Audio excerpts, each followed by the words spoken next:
సర్వకృపానిధి యొక్క దేవాది దేవునికి నా హృదయపూర్వక వందనములు, స్తుతులు, స్తోత్రములు సమర్పించుకుంటున్నాను. అందరికీ శుభోదయం. ఈ దినాన జీవాధిపతి అయిన దేవాది దేవుడు నీ కొరకు సిద్ధపరిచిన వాక్కు. అందుకు యేసు, అమ్మా, నీ విశ్వాసము గొప్పది, నీవు కోరినట్టే నీకు అవునుగాక అని ఆమెతో చెప్పెను. ఆ గడియలోనే ఆమె కుమార్తె స్వస్థత నొందెను. దేవుని నామమునకు మహిమ కలుగునుగాక. ఈ మాటలు మత్తయి సువార్త 15వ అధ్యాయము 28వ వచనములో వ్రాయబడి ఉన్నవండి.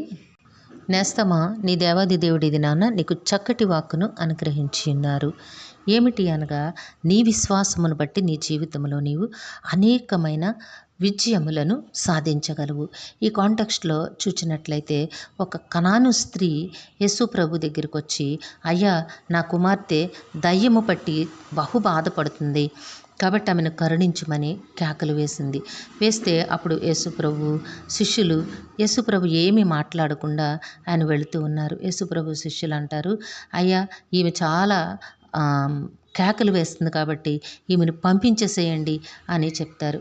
అప్పుడు యేసుప్రభు అంటారు, ఇజ్రాయేలు ఇంటి వారే నశించిన గొర్రెల యొద్దకే కానీ మరి ఎవరి యొద్దకు కూడా నేను పంపబడలేదు అని యేసుప్రభు తన నోటి వెంబడి ఈ మాట పలికి ఉన్నారు. ఆమె వచ్చి ఆ మాట వినగానే ఆమె యేసుప్రభు దగ్గరికి వచ్చి మొక్కి, అయ్యా, నాకు సహాయం చెయ్యండి అయ్యా అని అడుగుతుందట. అప్పుడు మరల యేసుప్రభు అన్నారట, పిల్లల రొట్టె తీసుకొని కుక్క పిల్లలకు వేట యుక్తము కాదు కదమ్మా అని చెప్పారట. అప్పుడు ఆమె అన్నదట, నిజమే ప్రభువా, కుక్క పిల్లలు కూడా తమ యజమానుల బల్ల మీద నుండి పడే ఆ ముక్కలు తినును కదా, అవి తినే కదా అవి బ్రతకాల్సిన అవసరం ఉంది అని యేసుప్రభు దగ్గర ఆమె అర్థవంతముగా మాట్లాడిందట. అప్పుడు యేసుప్రభు అన్నారట, అమ్మా, నీ విశ్వాసము గొప్పది. ఈ మాట ఎంత ఉన్నతముగా ఉన్నదో గమనించు నేస్తమా. నీ గొప్ప విశ్వాసమును చూడాలని దేవాది దేవుడు కోరుకుంటూ ఉన్నారు. నీవు గొప్ప విశ్వాసిగా బ్రతకాలి ఈ భూమిపైన. నీవు విశ్వాసముతో దేవుని నుంచి ఎంత ఉన్నతమైన కార్యములనైనా సాధించగలవు. అప్పుడు ఆయన అన్నారట, నీవు కోరినట్టే నీకు అవునుగాక అని చెప్పారట. వెంటనే ఆమె కుమార్తె స్వస్థత నొందెను. దేవుని నామమునకు మహిమ కలుగునుగాక. నేస్తమా, నీ జీవితంలో నీవు దేవుని అడుగుతూ ఉన్నావు, కానీ అనేక పర్యాయములు అవిశ్వాసిగా ఉంటూ ఉన్నావు కనుక దేవుని నుంచి ఉన్నతమైన విజయములను సాధించలేకపోతూ ఉన్నావు. కాబట్టి ఉన్నతమైన విశ్వాసిగా, గొప్ప విశ్వాసిగా నీ విశ్వాసమును దేవునికి నీవు కనుపరుచుకోగలిగినట్లయితే నీ బ్రతుకులో ఉన్నతమైన విజయములను నీవు పొందుకుంటావు. దేవుడు తప్పకుండా నీ జీవితంలో అత్యద్భుతమైన సంగతులను జరిగిస్తారు. నీవు పొందుకుంటావు. ఆనందంతో గంతులు వేసి దేవుని ఘనపరుస్తావు. దేవుడు నిన్ను దీవించి ఆశీర్వదించునుగాక. ప్రార్థన చేసుకుందాము. సింహాసనాసనుడైన తండ్రి, మీ ఘనమైన నామమునకు వందనములు. మీ బిడ్డకి మీరు ఇచ్చిన వాక్కును బట్టి స్తుతులు సమర్పించుకుంటున్నాము.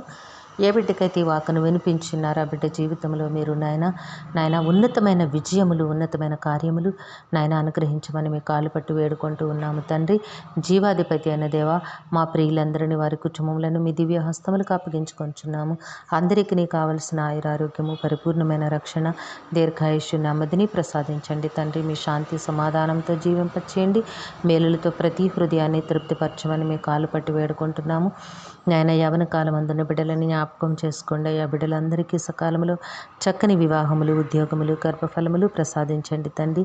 విద్యాభ్యాసంలో ఉన్న బిడ్డలకు ఉన్నతమైన విద్యను, భవిష్యత్తును ప్రసాదించమని ప్రాధేయపడుతూ ఉన్నాము. ఈ దినము పుట్టినరోజు, వివాహ దినమోత్సవములు జరుపుకొంచున్న బిడ్డలందరికీ మీ ఆశీస్సులు, దీర్ఘాయుష్ను అనుగ్రహించి మీ కృపలో జీవింపచేయండి నాయన. మా ప్రియులు చేస్తున్న పనిపాట్లలో, ఉద్యోగ విధులలో, వ్యాపారములలో తోడుగా ఉండండి తండ్రి. వారి కష్టమున కనిక రెట్లు ఫలములు దయచేయమని మీ కాళ్ళు పట్టి వేడుకుంటున్నాము. కనికర సంపన్నుడైన దేవుడా, మీకే లెక్కలేని వందనములు, స్తుతులు, స్తోత్రములు సమర్పించుకుంటూ నాయన, మా విజ్ఞాపనలన్నీ కూడా మీ దివ్య సముఖమునకు చేర్చుకొని తప్పక ప్రతిఫలమును అనుగ్రహిస్తారని విశ్వసిస్తూ ఈ ప్రార్థన యేసయ్య నామములో అడిగి వేడుకొనుచున్నాము తండ్రి. ఆమెన్. కరుణావాత్సల్యత కలిగిన దేవుడు మీ కుటుంబ జీవితంలో ఉన్నతమైన ఆశీర్వాదములు అనుగ్రహించి మిమ్మును ఆయన నామ మహిమ కొరకు జీవింపచేయునుగాక. Amen, amen, amen.